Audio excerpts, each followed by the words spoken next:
joy and delight it is to come together with you and spend some time reflecting on, enjoying, and just being inspired by the art of Brother Thomas. Many of you may know that we first met Brother Thomas in 1982 and began exhibiting his work in 1983. He had just left the Western Priory and was, I would say, probably at loose ends between that and moving to Mount St. Benedict in Erie, Pennsylvania. Once he settled in Erie, we did an exhibition of his work every 2 years. And since his death in 2007, we've continued that tradition. One of the glories of working with Thomas was the opportunity to correspond with him, learn from him, be inspired by him, and also now carrying on a legacy that he nurtured and cared about, and I think had no clue how incredibly meaningful it would become for others. When he was taken ill, and I learned about it in December of 2006, he had been diagnosed with terminal stomach cancer and had been given 2 to 3 weeks to live. They inserted a feeding tube, and we flew from Boston to Buffalo and then drove to Erie to essentially say goodbye. It was really quite an extraordinary moment for us, for Thomas. And as it turned out, he didn't live for 2 to 3 weeks. He actually lived for 8 months. And we made 16 trips every 2 weeks to be with him. They took out the feeding tube, and he really then had the time, and we had the time, to reflect on what he wanted to happen with his work. In the 23 years we worked together, he probably produced upwards of 24,000 pieces, and he broke 22,000 of them with a hammer. He broke them not because they weren't perfect in our traditional parlance, but because they didn't speak to his spirit and his soul. And what we'll do today is to look at some works that have been very thoughtfully curated by Rusty Herbert and Ian of our staff, reflecting the theme of risking and dreaming, which is based upon a quote of Brother Thomas's, that risking and dreaming are primary acts of creativity. We hope that you enjoy. We certainly do, being surrounded by his work and sharing it with so many. Usually I don't introduce many of the people any longer. It seems to be a bit arduous. But at this time, I'd really like to thank Mara, Andrew, Caroline, Nate, Ned, and one more. Bingo. Okay, and Bingo, who will be part of the conversation with us today. It is just a unique moment to be able to realize that each of these works goes out into the world, has gone out into the world as, from Thomas's point of view, a moment of prayer and beauty. So let's begin with the cover piece, Risking and Dreaming, and then move on to the very first piece.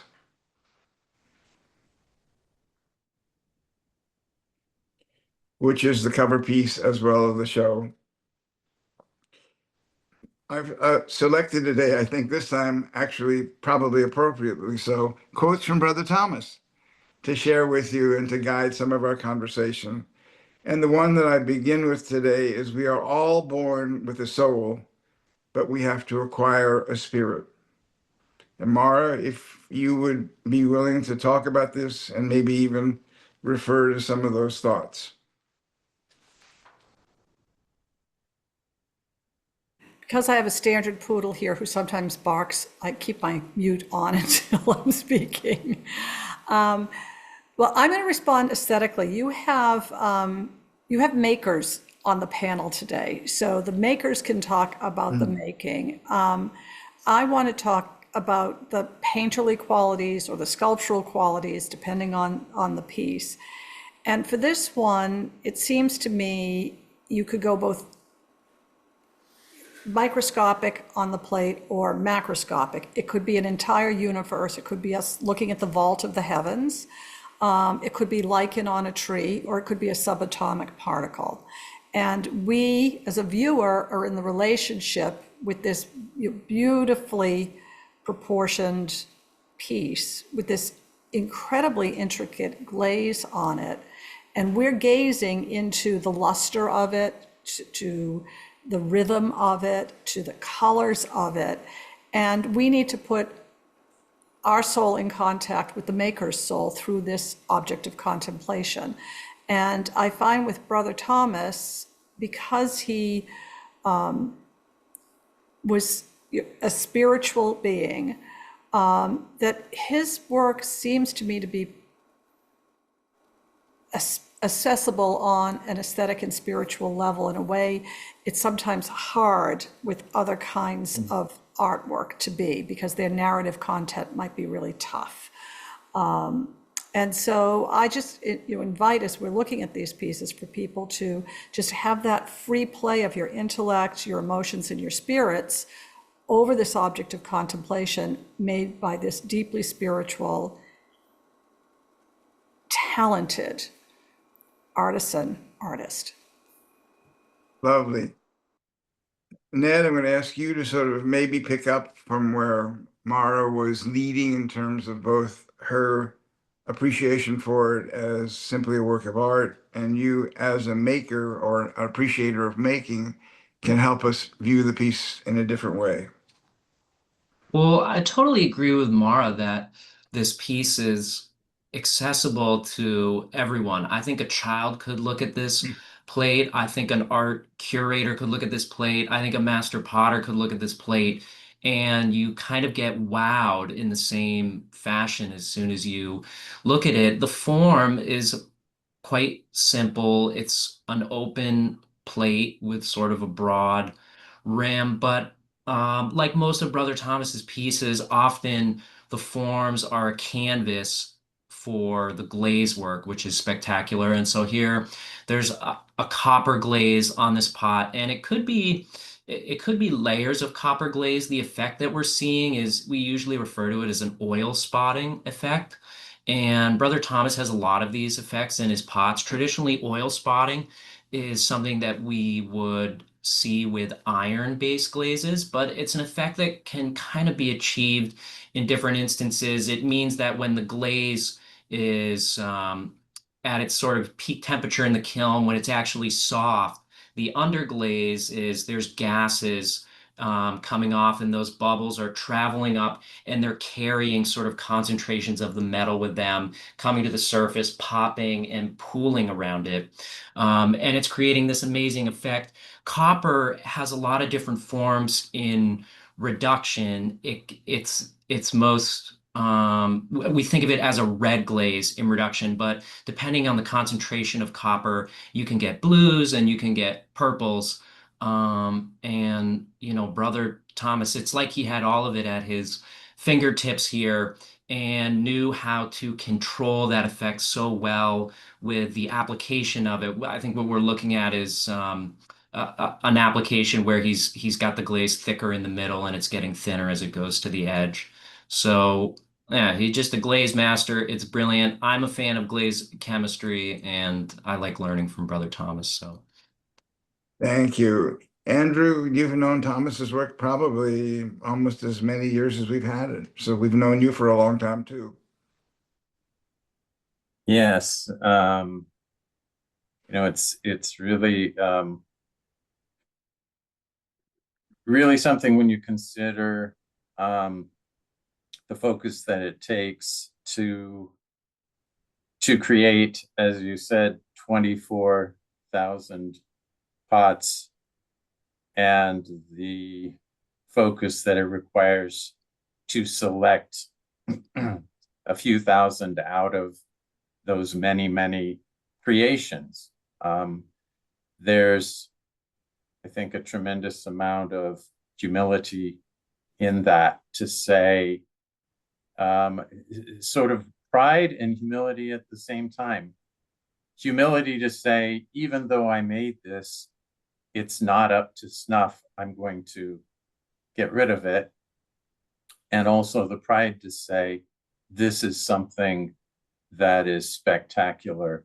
And I'm only going to keep those things that are spectacular, right? And I think that was because Thomas saw his work not as simply an expression of himself, but as an expression of something greater than himself. And this is certainly a wonderful piece that demonstrates that. It reminds me, just looking at it, though, it's not a huge, it's not one of his largest pieces, but kind of reminds me of Van Gogh's Starry Night to a certain extent, or the sky area. Yeah, and very, I think,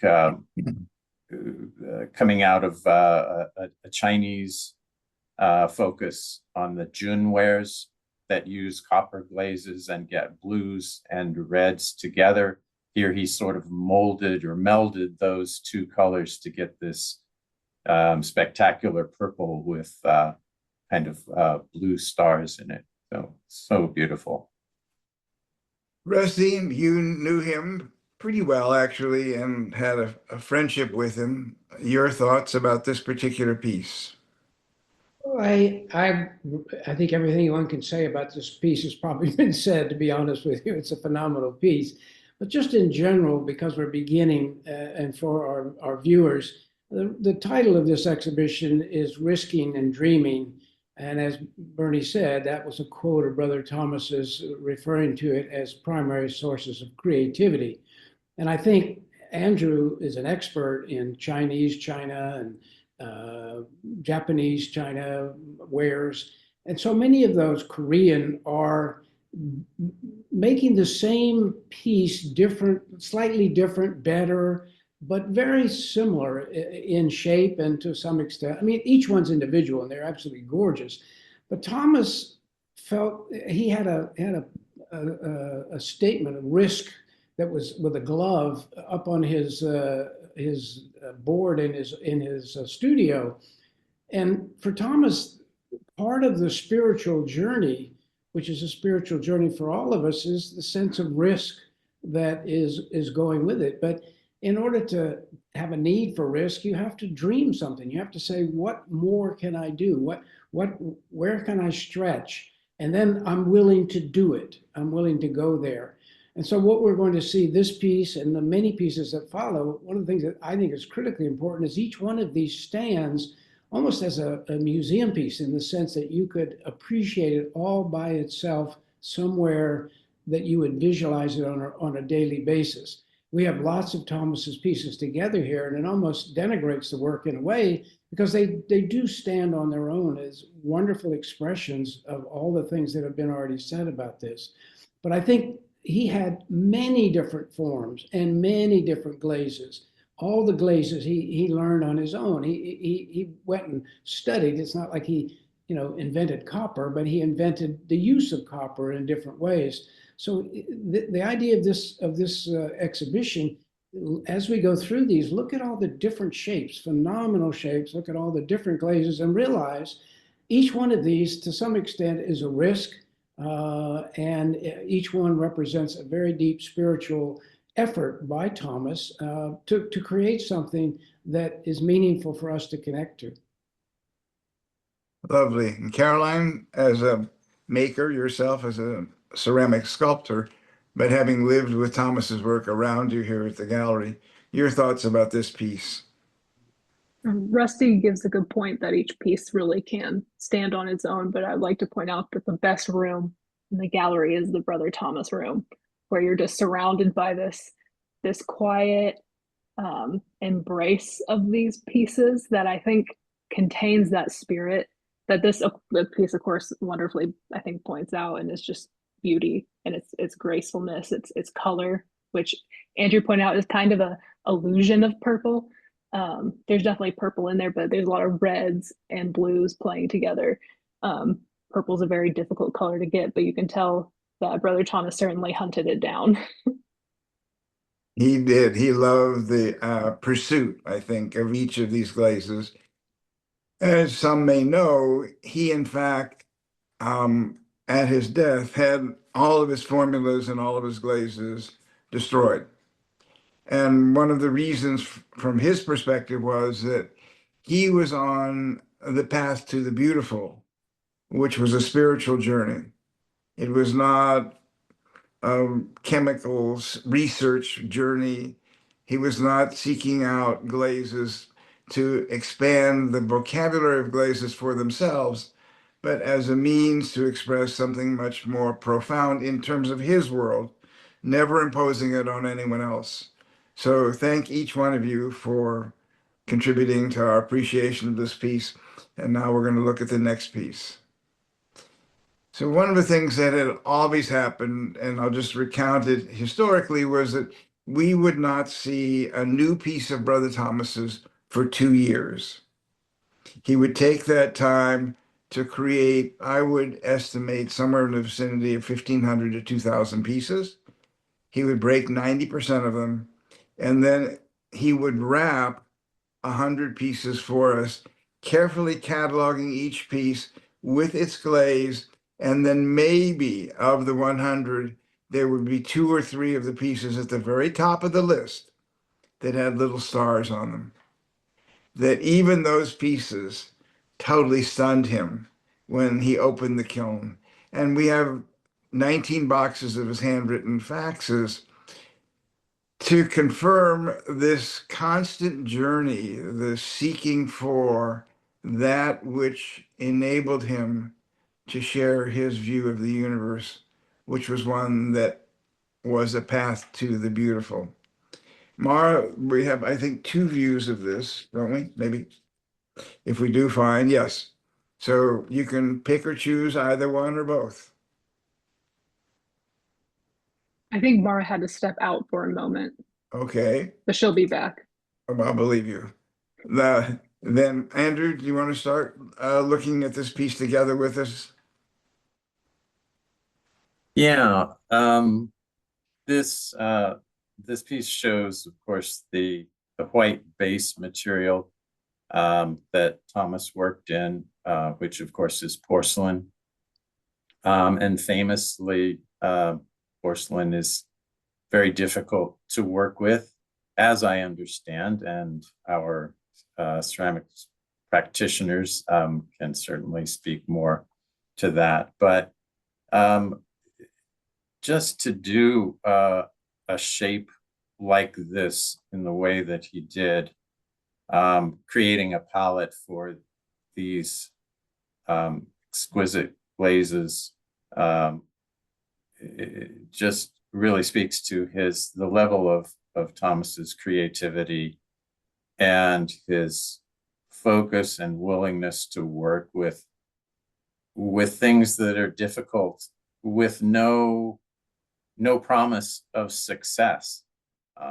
And I would imagine there are things that he tried, lots of things that he tried that we have no examples of, because they didn't ultimately work. They weren't ultimately successful. So perhaps none of them survived.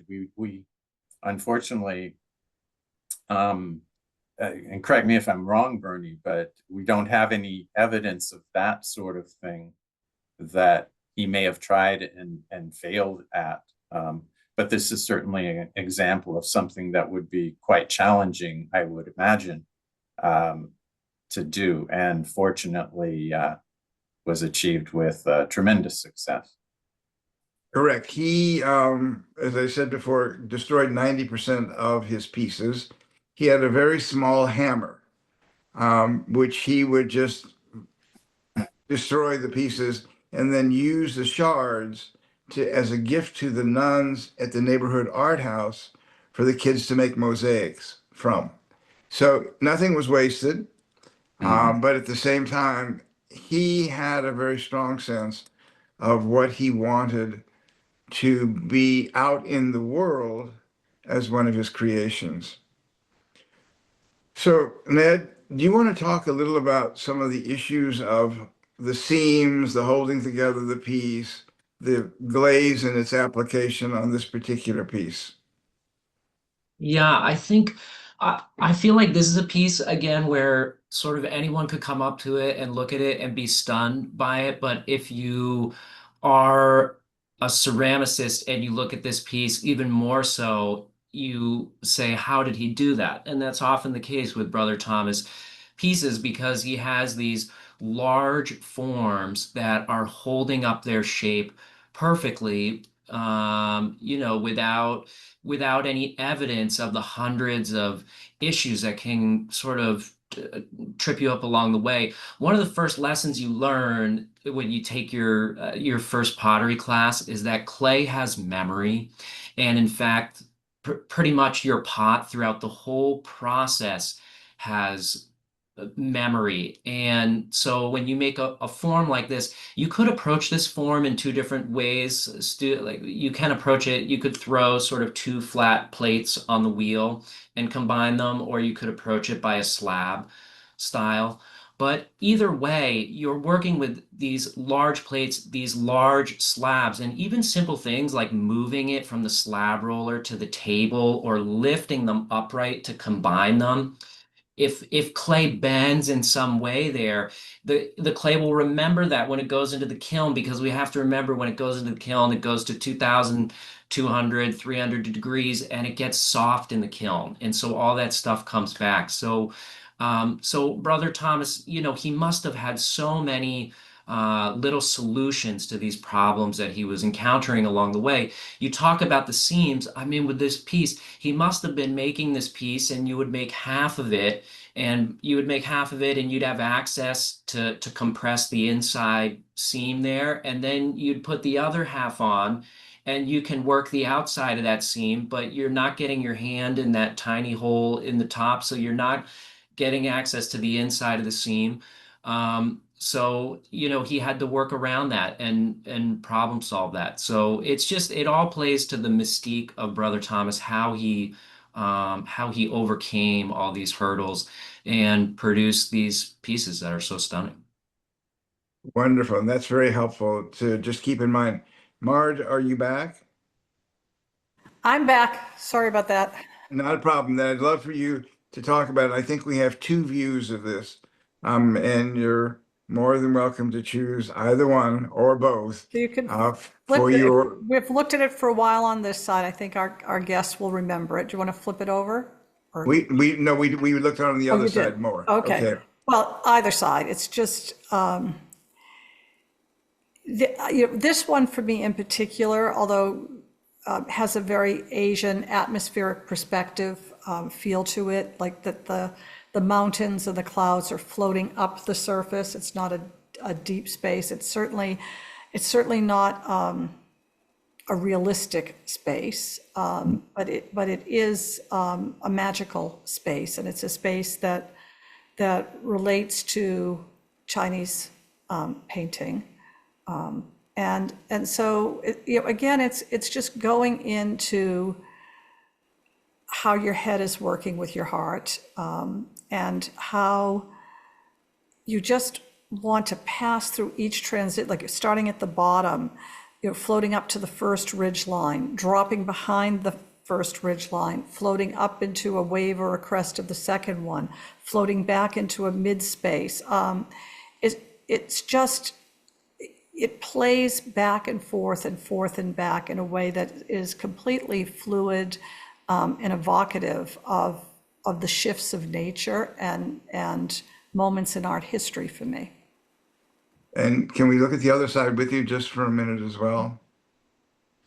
Well, in this one, of course, there's a few stronger lines, as in the bottom of the last one. They're just a little more rhythmic, and that sort of white ridge line, as I call it, as opposed to the meltingly soft lines, gives it a completely different rhythm structure, a structure that's a little more explosive or storm-like to me. And it's one of those things that I'm sure if I come back to it another day and look at it on the short ridge, that I would see a different form of mark making, a different evocation of space and time. It reminds me, and especially with you in Vermont, of sometimes the mountains covered with snow and ski trails and trees covered with snow. And Thomas did spend a good deal of time, 25 years, at the Weston Priory in Vermont. And he one time mentioned that the environment there was so beautiful. And somehow I think that as well was part of who he became in as a human being and as a maker. And Caroline, your thoughts? Oh, well, this is one of my favorite pieces in the whole gallery. I mean, this piece just something about it just breaks my heart. It's so beautiful, and it's kind of the downside of working with art is sometimes you see it so much you can become a little bit numb to the beauty of some stuff. And this piece that doesn't happen. It just, I mean, that transient line of that just seems to glow. The glaze is alive. When Ned was talking about the form, once you put on that second side, I will say that opening, you can play it like an instrument. You can blow air in there, and that's probably about as much as he got to manipulate the inside of this piece. And I'd also love to point out again, like just how large it is. We have a couple of these, but this one by far with its purple hues and just its dance is just it's remarkable. It breaks my heart how beautiful it is. Well, thank you all so much. There is a book that I'm in the midst of reading because it is Rosh Hashanah tonight, and so I'm reading the works of Abraham Joshua Heschel. Heschel actually visited the Weston Priory when Thomas was there because the founder of the priory, Abbot Leo Rudolph, and Abraham Joshua Heschel had gone to the University of Berlin together in the early 30s, and both of them managed to survive the Nazis. So Heschel wrote, and this is just a book called Man's Quest for God, Studies in Prayer and Symbolism. There is a specific difficulty of Jewish prayer. There are laws, how to pray, when to pray, what to pray, and there are fixed times, fixed ways, fixed texts. On the other hand, prayer is worship of the heart, outpouring of the soul, a matter of kavanah, of inner devotion.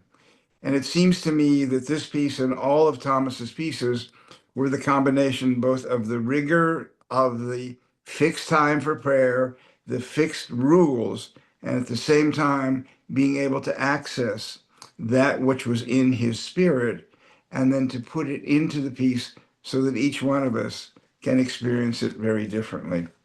So let's look at the next one. Again, as far as I know, this is the only piece that ever survived Thomas's hammer, and it is 25 and a quarter long. So, Caroline, would you like to begin speaking just a bit about it? Well, I could also point out it's only 3 inches wide. Right. This this is one where you can tell this was a mountain to overcome to make this shape, and it was certainly effective and worthy of the pursuit. It's so effective how he has this oblong, heavy looking, it's just visually set piece, and then he's got this kind of Mount Fuji, just little top. I mean, it just speaks wonders to itself, and it's I mean, it's just worth seeing. And also, we'll point out, but we'll look at it other ones. Look at the very small foot that elevates it rather than just having it sit flat. There's this little space. Rusty, your thoughts? Well, the beauty, overall beauty of this is in its form, much as Caroline has said. There's no multiple glazed colorings or images that are there. It's a simplicity. And as a result, it makes you look very intensely at the form. And for this to have spoken to Thomas, the form had to have spoken to him. Clearly, working with porcelain is perhaps one of the most difficult mediums to work in, both from slab work, if you will, or throwing, or the big lips that we'll see on some of his works, that they tend to fall. The last piece is very interesting. Remember that the walls of that canteen are not straight, they're bow out. So perhaps with blowing in that hole, maybe that's how he did it, but he did it in a way that it was relatively symmetrical. So again, this piece brings up Thomas's technique of making And yet, even in just the making, it carries an element that is unique enough to feel spiritual. I mean, it's so different, and in some ways simple, in other ways, very large, very monumental almost, when you think of something as a vase. And I think you remember both this and the previous piece are vase. I mean, can you imagine a Japanese tea ceremony, perhaps with a single flower in any one of them, and how that would orient the piece in a different way, a whole different light, but still, I think a very, very meaningful one. Andrew, your thoughts? Yes, there's there are no bright colors on this piece. But what you do see on the surface is a crackle. And the crackle originally, or from a ceramic purist point of view, is a defect because it occurs as a result of a mismatch between the body of a ceramic and the glaze. So they do not, so they expand and contract at different rates. And that places stress on the glaze, which of course is the thinner of the two. And the stress results in a crackle. And that was noticed in China in the celadons of, say, the 6 dynasties of the Tang dynasty. But in the Song dynasty, between 960 and 1127, those imperfections came to be cultivated on purpose, and we have the emergence of guanware, which is expressly, it's actually identified for the crackle that appears there. And that is, that tradition is invoked by Thomas on this piece. He was no doubt aware of the fact that this glaze would crackle. It wasn't an accident. And so he used it, and he added no other decoration so that crackle could be most fully appreciated. Of course, crackle occurs on many of his other pieces, but in this one, it is essentially the primary decoration. Interesting. As you were talking and then looking carefully at the crackle, I was reminded of some of the Saul Lewitt very carefully designed wall pieces that he did, which eventually in various places got taken down or destroyed. On this piece, it remains as permanently part of the skin, the surface, the texture, the reality of a very strong and beautiful piece. Let's look at the next 2 views of one piece. Thomas grew up in Halifax, and one of the images that stayed with him occasionally was a desire to create forms that had ribs, reminding him of the ribs of the boats that were being created in the harbor at Halifax. So, Ned, I'm going to ask you, if you don't mind, to talk a bit about this technically and also emotionally. Sorry. I love, I mean, this shape is, we talk about the concept of volume so much in the pottery studio, and when you're learning pottery, volume is sort of the secret sauce to creating pots that have presence. And you learn that you can basically make small pots, but that have big presence. And the way that you do that is by conveying a sense of volume. And this piece, when you look at it, the shape is just so perfect. It really does look like it was inflated. And the ribbons that are coming down the side of it, I think what I love about it is that they're a line for your eye to trace. It forces your eye to crawl or slide all the way down the pot from the shoulder down to the foot and kind of appreciate that form. It's an iron glaze on this pot, and it's this gold, it's a golden color, but it's not really bright. It's kind of like a quiet golden iron color, and you've also got a brilliant gradient happening, where you've got a little bit of a darker color on the top. We know that Brother Thomas applied his glazes with a spray gun, and I think one of the big advantages there is that as long as you were sort of talented at using it and had an even hand, like we've been talking about, you can sort of perfectly control that application and that thickness. So here he was able to get a thicker glaze on top, transitioning to a thinner glaze on the bottom. And per usual, everything's working in harmony. The foot of the pot and the rim are balanced, and it just all works, and it's beautiful. Mara, please. Well, they are beautiful. I just want to point out that you've got the rib that's in the clay, and it comes around, but that thicker glaze application of the darker color that bleeds through does another level of drawing or painting on the surface. But in addition to the ribs, if you look very closely, he's allowed the glaze to drip. It pools in certain places, which is in counterpoint to the rhythm structure that's going around the vase and in the ribs. And it lends a sense of, it's so symmetrical and it's so perfect on one hand, but the color movement, the sliding of the glaze and the pooling of the glaze, adds a sort of energy of counterpoint to the whole piece. It seems like a good time for one of Thomas's quotes, which is consistent with the title of the show. Only those who risk going too far can possibly learn how far one can go. And I use that in relation to the next pot that we'll be looking at.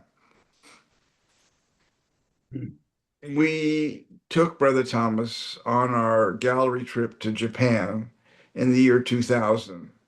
And I think, Andrew, you and he may have been roommates on that trip. And we were standing in a moss garden, I think near the Ginkakuji. And it had been raining and we were sinking down into the moss. And then a year or so later, this particular piece showed up with the title or description of Koke glaze. And Andrew, if you translate Koke, speak a bit about the piece, and then we'll ask others as well. Yes, it was an honor to room a few nights with Thomas, but it was sort of like he was so low key, and it really kind of emphasized that he expressed himself through words, but often written words more than spoken words, when he really had time to think about how he wanted to put things, and through his pots. And this is a great example of that.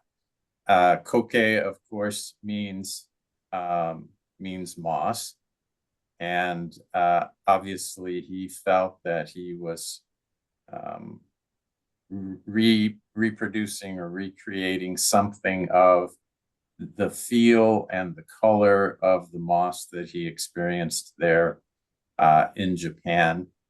And the really interesting, if not almost unique aspect is the flange that undulates around the middle of the pot, that really sort of transforms its character. There are lots of ceramics that are made with flanges that may help in lifting them up. In some cases, that's probably how flanges first came to be used on ceramics, sort of functionally, but of course lots are done decoratively as well. But I don't know of another piece where I've seen a flange that moves up and down like this. And it really gives a tremendous sense of energy to the piece. If you sort of visualize it without the flange, it's very, very different. And so I think that's just something that really makes this a remarkable ceramic to me. Rusty, your thoughts? I think I would agree with Andrew in terms of the flange. I mean, all the glazes all the glaze colors are interesting. And the bottom looking more like the earth, and blue could be water, could be sky, and then you get up to another color. But I think the undulation of that flange, the way it goes up and down, it's like a sine motion, is almost feels like, you know, the undulations of life to some extent. I don't be too extensive that way, but it has some symmetry and a feeling to it. At one point here it separates the blue from the brown. So is that the ground, the groundwater and the water above it, or the ground and the sky above it? And yet as you move around, it's the sky sort of, or the water sort of seeps underneath. So it makes you think, what am I seeing, or how does this work? But it's not a direct piece. I mean, imagine if that just went around the circumference at one level and didn't undulate, how less enticing it would be. So the ability to first put it on to start with, and then to make it undulate, and then to glaze it that way, again, risking and dreaming. I mean, it's just a wonderful piece that gives you both motion and a real invitation to engage. And Caroline? What I love about this piece, it shows a wisdom between form and glaze application. They're two totally different steps. They completely influence one another, and it's surprisingly hard when you're spraying white powder for the most part. Sometimes slightly different colors, sometimes they're very much different colors, but it doesn't look like that in the beginning. And the wisdom he had to give a much lighter application in the orange brown space where he left intentionally some throw marks, and then to reapply a little bit thicker at the bottom. It really gives, and of course the complementary colors helps with that, but that wisdom he shows in that really shows a man with a vision and with exceptional talent in what he planned. Thank you. I had rarely used the word wisdom in terms of Thomas's pots. I'd always used it in relation to his writing, as that of a sage writing. But I think it's a very helpful way for all of us to think of him as a wise artist, and also someone who was so incredibly thoughtful about every aspect of every piece that he created, most of those that he destroyed. But the same process that applied to this piece, which did not get destroyed, and to the 9 others that he did destroy, that investment was exactly the same. So let's move on. And Mara, I'm going to ask you to speak about this. In the leading up to the year 2000, Thomas somehow believed that if he created a set of millennial eggs, that their integrity and beauty would bring peace to the world. So you can tell he was a bit of a dreamer. Didn't quite work, but he did produce probably a collection of close to 30 eggs of this size. And Mara, if you would just share with us some of your thoughts. Well, of course, the egg is thought by many to be the perfectly engineered form in the world. You know, how it works in terms of its strength, its purposefulness, you know, in terms of how it's going to slide out of the hen when she lays it. And of course, the egg is, you know, it is life. You know, the ovum, it is life. And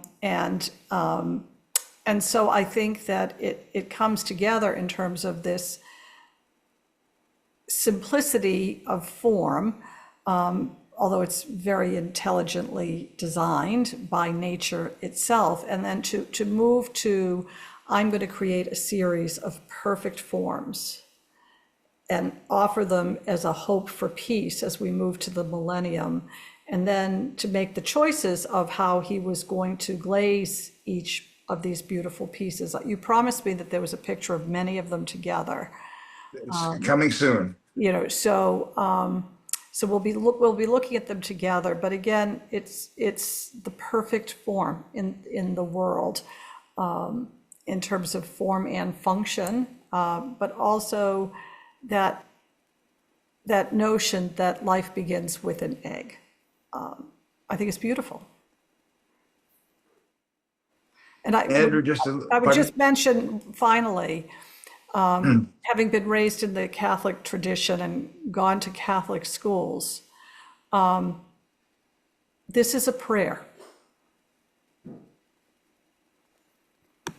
I think that's perfect, because you use that description of what makes up prayer. I think both make this piece up, both the calculation, the fixed requests and requirements, and then you infuse it with that which is spiritual, that which has meaning. And in this case, the glaze that he's chosen to use.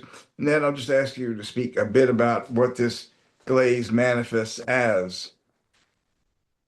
Yeah, it's an ash glaze. Armenian bowl is like a red earthenware clay, so that was a part of the composition of the glaze. But um, it's an ash glaze, and ash glazes have this appearance, these rivulets that travel down, and this is an egg is just a great form to apply a glaze like that to, because it's cascading down and it's accentuating the shape of the pot. I think I love this pot, how you look at it, and it has a distinctly organic nature to it. We know the skill of Brother Thomas. We know he had the hammer. We know he could have looked at this pot, and if he wanted a perfect oval, he could have made a perfect oval. But there are slight undulations in the profile when you look up and down it,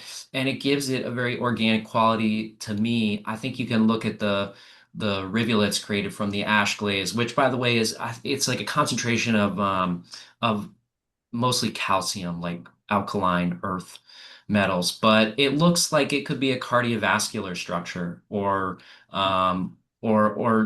something like that. And and we're looking at a pot, and there's life coming from an egg-shaped pot. So it's great.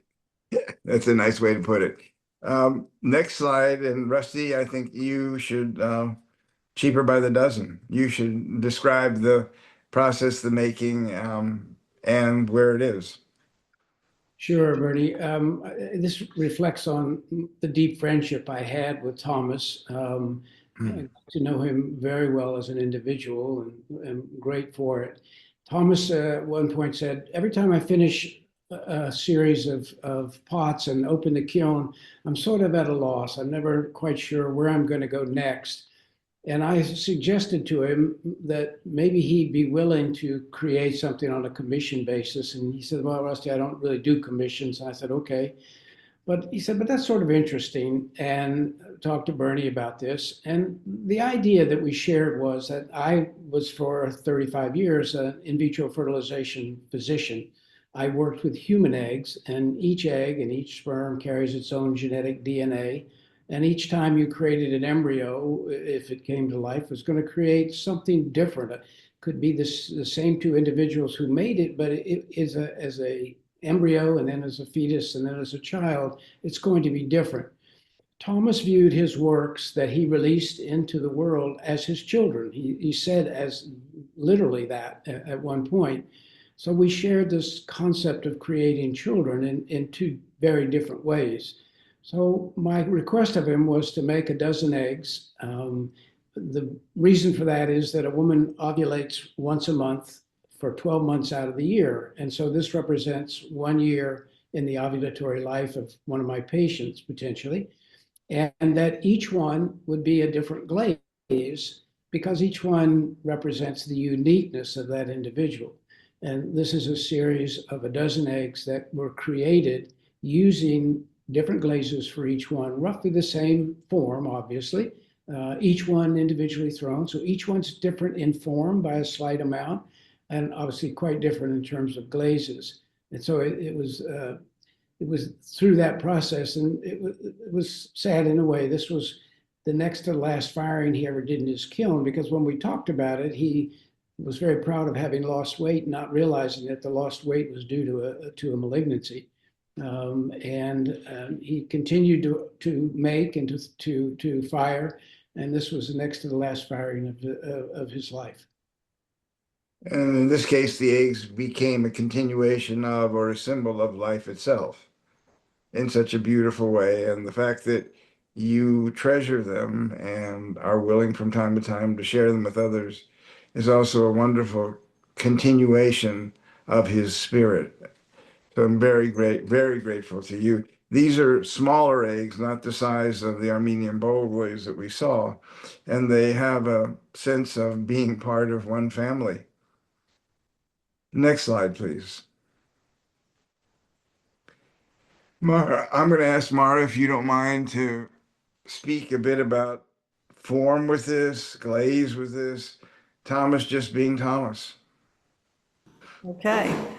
Well, it's got those great shoulders. I mean, Ned talked earlier about the shoulders of a vase, but this one really, it's some beautiful sort of cassock to me. Somebody might, call it a shirt, but it's got that cassock form to it for me. And it's got the great shoulders, and he calls it a flask form. So, you've got the tipple, but I think it's so much more than a flask. I mean, that might be its fundamental form. But the painterly, so you've got a sculptural shape that's been incised, which gives you a space, the hollow that goes inside, with the piece of fabric, if you will, using the cassock analogy coming forward. But then this completely painterly additional glaze of a lighter color on top of it. It's a very dramatic piece, and it's a personification of something. I'm not sure what, but it's there. Andrew? It's inhabited. Andrew, would you like to take a guess as to what it is a personification of? Well, I see it not as a cassock, but rather as a kimono, with the two parts of the kimono folded over there and the neck. And I think that was in something like that, was in Thomas's mind. And of course, the real interest of the piece obviously can be used as a flower vase or that sort of thing. But what goes in that empty space? Well, it's a neck and a head. So who is that? Who's the missing person here? Is it the viewer? Is it someone else? Is it God? Is it Thomas? Who goes there? And I think that's the riddle and the challenge to the viewer, who takes the time to look carefully at this piece. And it's wonderful to have today's WebinART to be able to do that, to really focus on these pieces one by one. But yes, who is that person there? And what does that mean to be part of one of Thomas's pieces, in a sense? It's a wonderful opportunity to share another Thomas's quotes, because it is an apt description of what he's done here. Skill and art are not the same thing. The only real measure of art is astonishment. And I would say that certainly goes with this. And there is not necessarily a pair, but another piece in this similar form in the iron yellow. And it's as if it is a couple. So fortunately, we don't have three, so there's no Trinity. I'm not sure what religion has two gods, but it does offer the opportunity to think about exactly what you just mentioned, which is there is a space even for me and for you as the viewer. On to the canteen. So this is one of the few forms that Thomas did at least, or we received at least 15 different canteens. Every one of them with slight differences, not only in glaze, but also in structure, in form, some with a kind of belly and bowed out, others totally flat. And each time he was working with it as an individual prayer or person. So, Caroline, would you like to begin speaking a little about this? It's a crackle glaze with an iron gesture on it. I love the canteen forms of Brother Thomas. A few years ago, I think I pulled them all out and tried to make sure all of them could be seen in the gallery. I know this one specifically, you can see it. I mean, the glaze is just so thick and it's so densely packed on there. And part of that is it's clearly a slightly runny glaze and there is some bubbling on the edges at the bottom.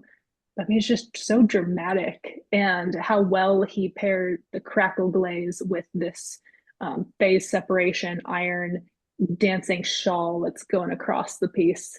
I think flask forms are some of my favorite because to me they're most like little people. Their feet are so strong and their little head shape, and then their beautiful round bodies, and they're always decorated in Thomas's world differently. So they have so much character from one to the next. It's almost arbitrary that they're the same form. They're complete individual pieces, and they're friendly size. You can pick them up by hand. So they're a joy to see. Rusty, you should talk a bit about them since you chose them. Well, I chose them because I think they allow us, much like that set of eggs that I showed you, to look at Thomas's glazes with a form that's roughly similar. And it really allows you to see the distinctiveness that he is able to create with just the glazes, individual glazes that he uses. He created so many different, we'll even see more pieces, unique pieces, but here's an opportunity to see one particular form done a number of different times with just different glazes. When we were in a museum together at one point, he pointed out, you see the lip on the top of this piece, he makes them even wider than that, and he pointed out how difficult that is in porcelain because it tends to fall.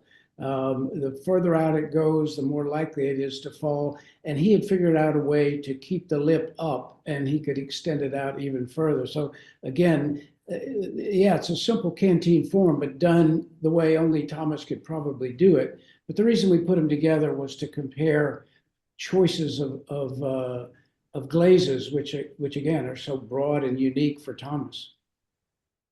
Let's move on to the next piece. As ever, we're going to run over, so my apologies, but there were just so many pieces in the show and many more that are not represented that we wanted to share.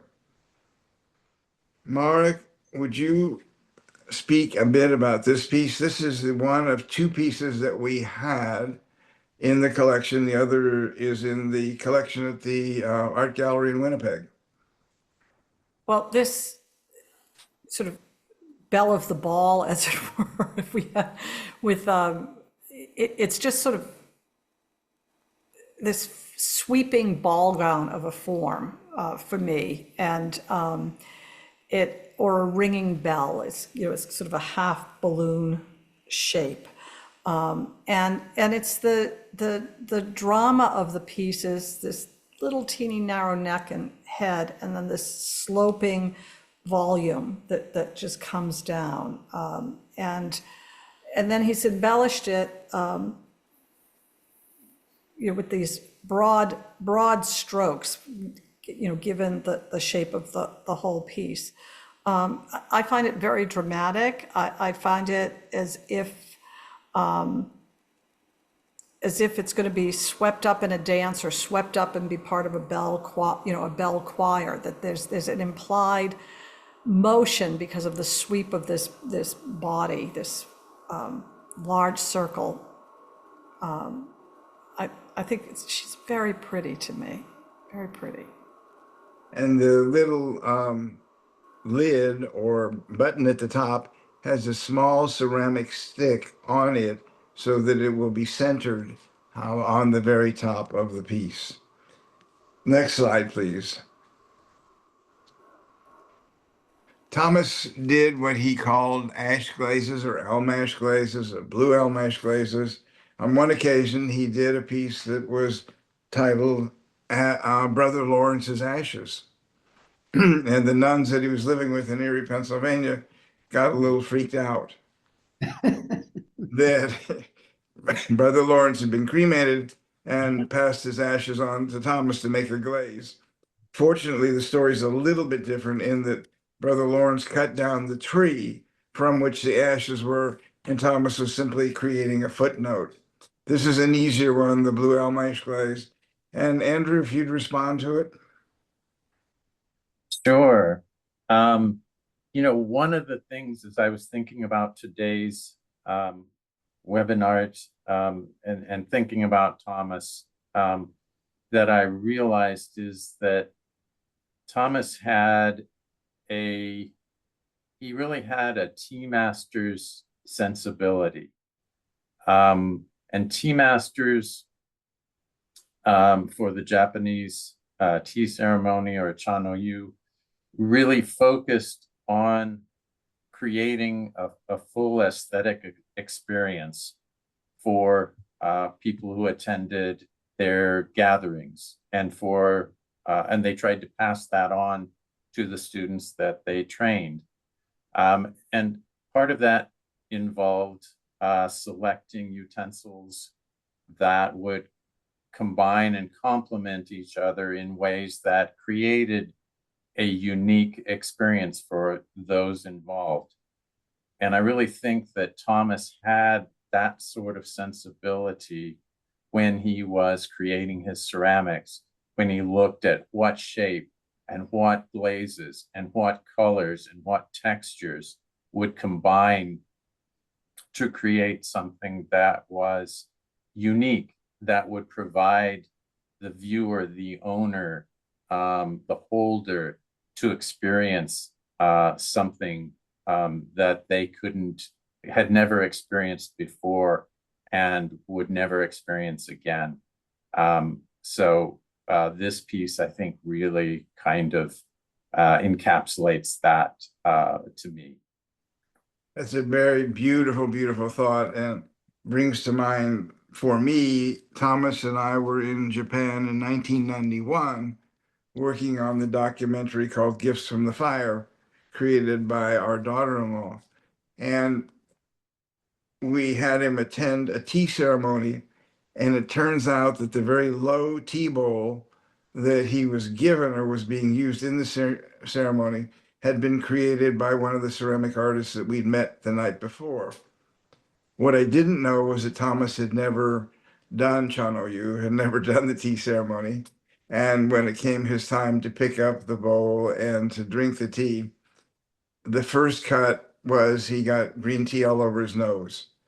So we had to reshoot that particular one. So I'm not sure about his role as at least a guest at a tea ceremony, as much as I'm sure that what you just said, Andrew, about his sensibility as a tea master is absolutely correct.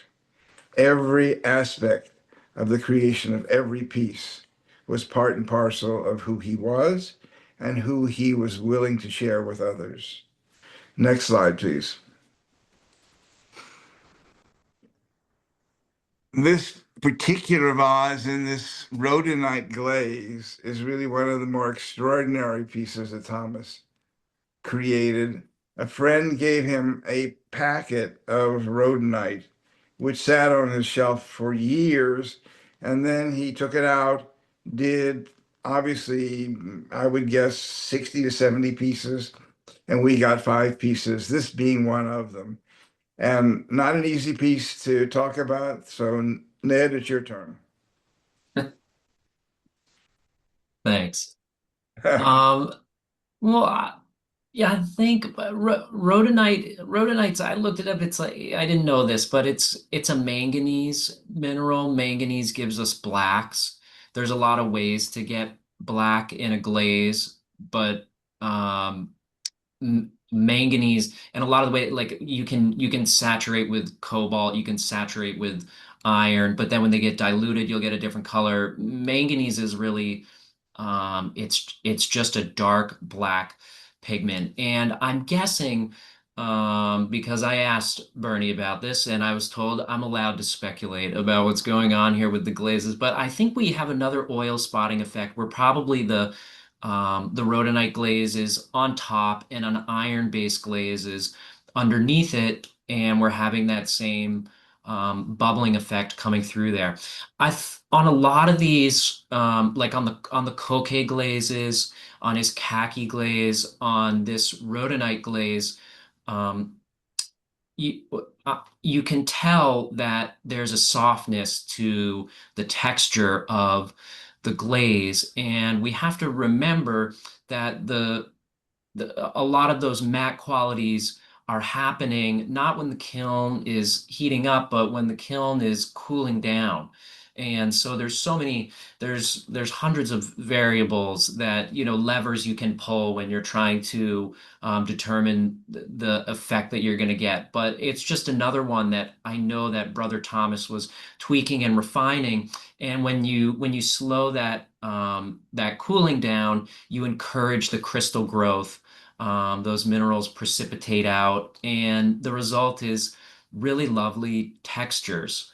I think when we're looking at this pot here on the slide, and you can really see that there's a transition line in it in the midpoint. There's a strong transition line, and it's kind of one that makes you scratch your head and think, why did Brother Thomas leave that in there? But then you keep looking at the rest of the piece, and you notice that it's not a sharp transition. It's sort of like a smooth transition, and that same smoothed edge nature is in the rim, and it's in the foot, and it's throughout the piece. And so, of course, it's all working together and balanced like we expect from a Brother Thomas. So.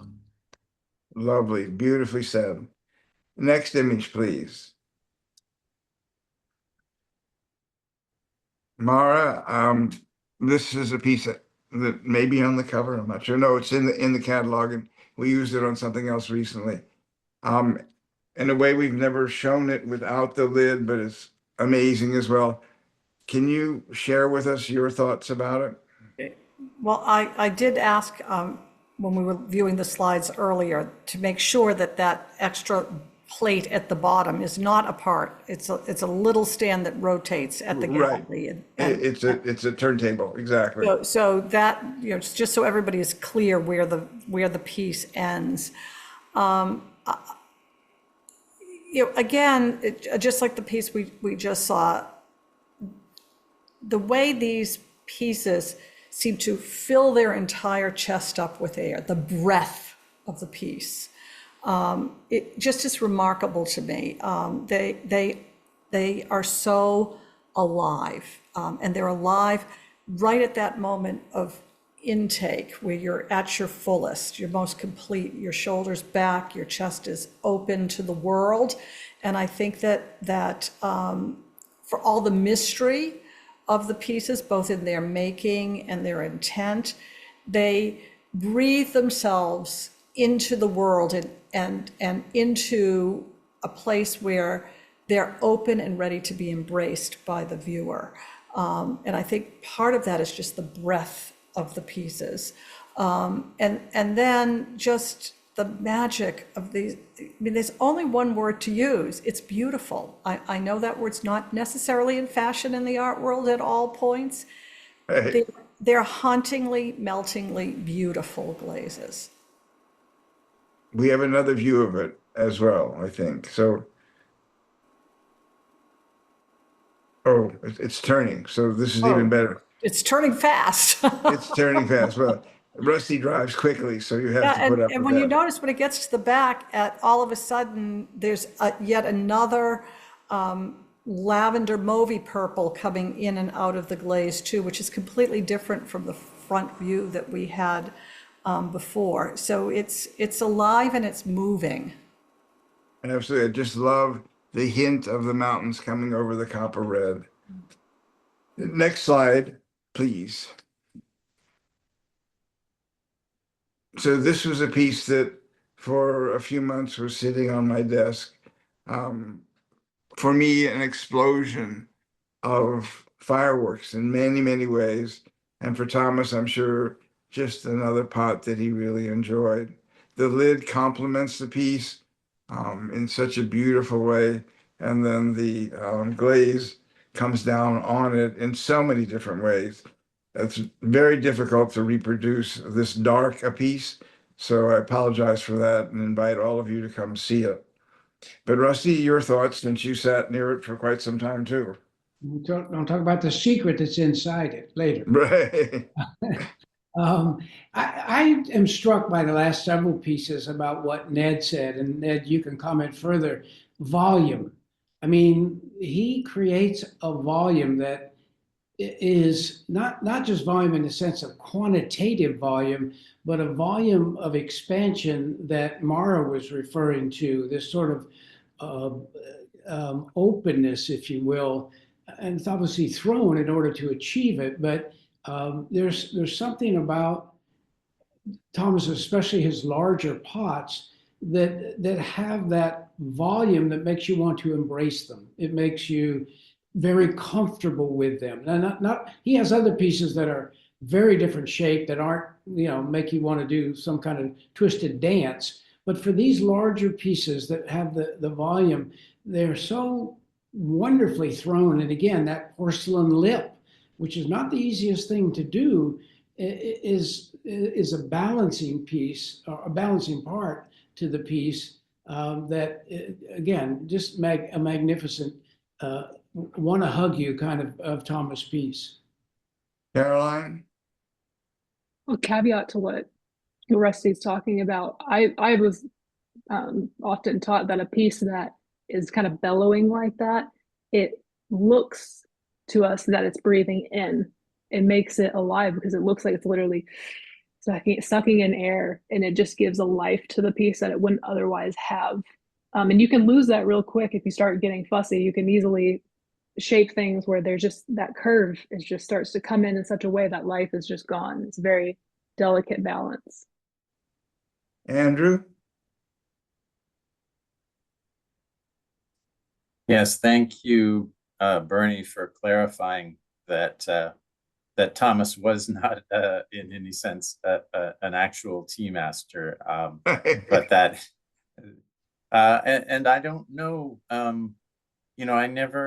regret not taking the time or not having the consciousness to ask him about, speak with him more about his influences. But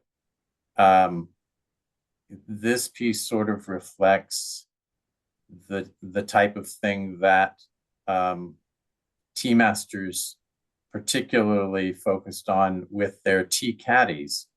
And the tea caddies are very small, only a few inches high, but they have, many of them have really remarkable glaze effects on them, and they were the highest point of connoisseurship for a tea practitioner in Japan. And it's almost as if, I don't know if Thomas saw those in photographs or in museums and paid a lot of attention to them, but it's almost as if with pieces like this, he's taken the tea caddy, these very small pieces, and sort of exploded them up to large size so that they can be more easily and more widely appreciated. And tea caddies typically have an iron-based glaze, and on this piece you see that iron-based black and brown so-called tenmoku style glaze, beautifully manipulated for us. Thank you so much.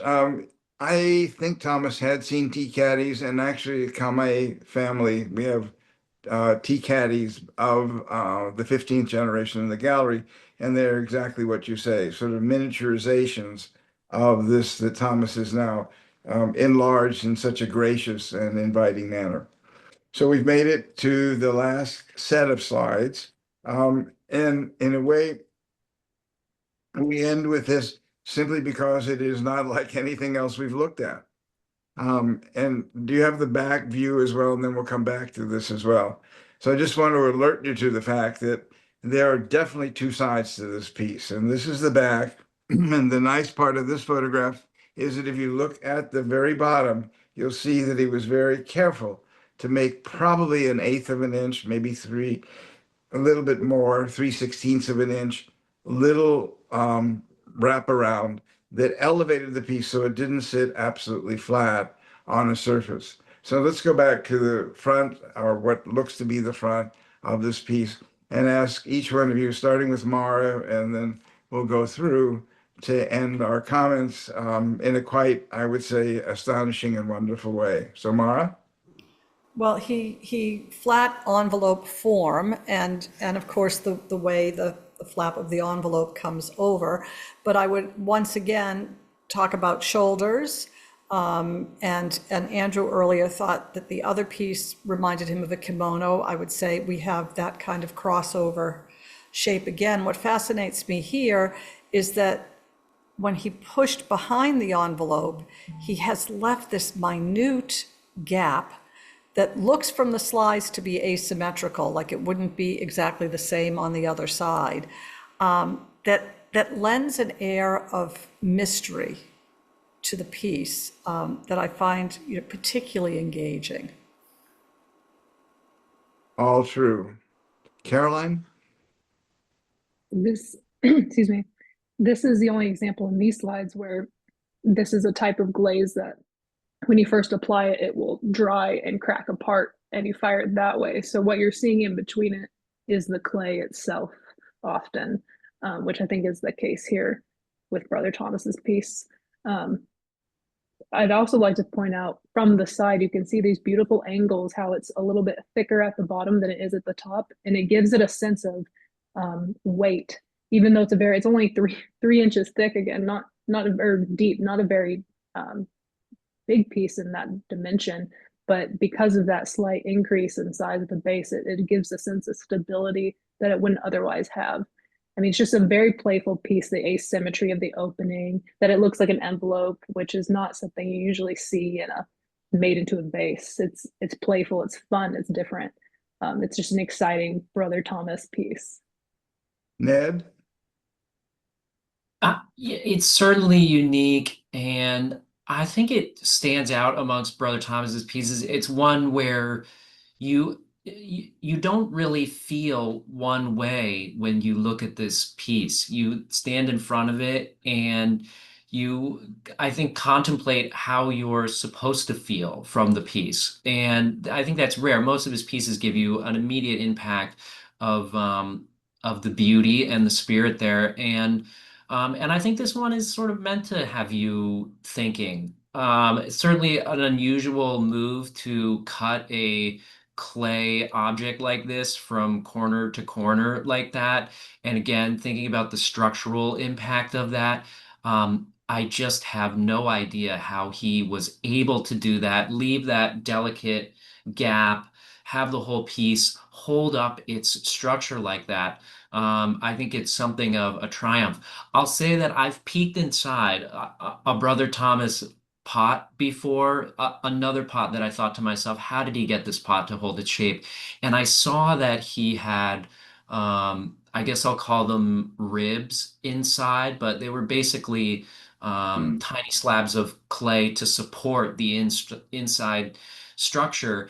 And so we don't know what's going on the inside of it. All we know is that it's a wild form that Brother Thomas figured out, and I don't know how many other he did like this, maybe none. Probably one that if someone else took the time to figure out a form like this, they would have made 1,000 of them because it's such a complicated process. So anyway, he was just he's such an adventurous artist um, and yeah, just I love thinking about that adventurous spirit and his journey. So Lovely. Andrew? Yeah, Brother Thomas made vessels. But to me, most of the vessels he made seem pretty complete. I mean, they're not exactly crying out to have things put in them. But this one is intriguing to me in that, being monochrome as it is, and with this rhythmic crackle, or rhythmic sort of gathering, clumping of the glaze, seems like it makes a nice background for something like a flower arrangement. Of course, it would have to be a minimal number of flowers, a minimalist type of arrangement. But I think it would be really fascinating to present this piece, and not give, but to show it to an adventurous practitioner of flower arrangement, and see what they might come up with for it. It's just something that, looking at this, struck me. So that's maybe a proposal for the future, or maybe just in our minds. Oh, both are fine. And Rusty? I would reiterate what most everyone has said. I'm always fascinated by the openings that Thomas created in a number of his pieces. We saw one with the kimono piece, that we see this piece. He did several others, different forms, where he opened the clay in ways that you would never think that one might do that in a what would otherwise be a classic sort of form, or a classic. It has the ambiance of a very classic form, and suddenly there's this opening in it of one shape or another. This one I thought was so interesting. He was able to control the crackle aspect of it, so that the lip above has, larger sizes, and it sort of helped in the idea of having broken this into three pieces, although one in your brain is going to go with four, but you see they're just three. But I think his willingness to do that, and I go back to the whole title, Risking and Dreaming, his willingness to do this, and not just to do it, but to do it so that it works. I mean, I don't know how many of these he made that didn't work and how many he may have broken, but if an idea came to him, and he could bring it to fruition, this is the kind of thing that resulted. And you just don't see it in any other potter. So let me thank all of you. As all of you know, I love the opportunity just to be together and to explore such beautiful and unique pieces. And to end with a quote from Thomas that I always like, and it reintroduces, if you will, his pursuit of the holy, the pursuit of the beautiful. And he wrote, "The thing we all strive for is to shape our humanity in the image of God, to do good, to stand up for what is true, create what is beautiful, live for what unites and does not divide." And as we approach the Jewish New Year this evening, that's not a bad blessing for everyone, that at least we take his work as an encouragement, that each one of us maybe can't make a beautiful pot, but we can certainly make ourselves a more beautiful person.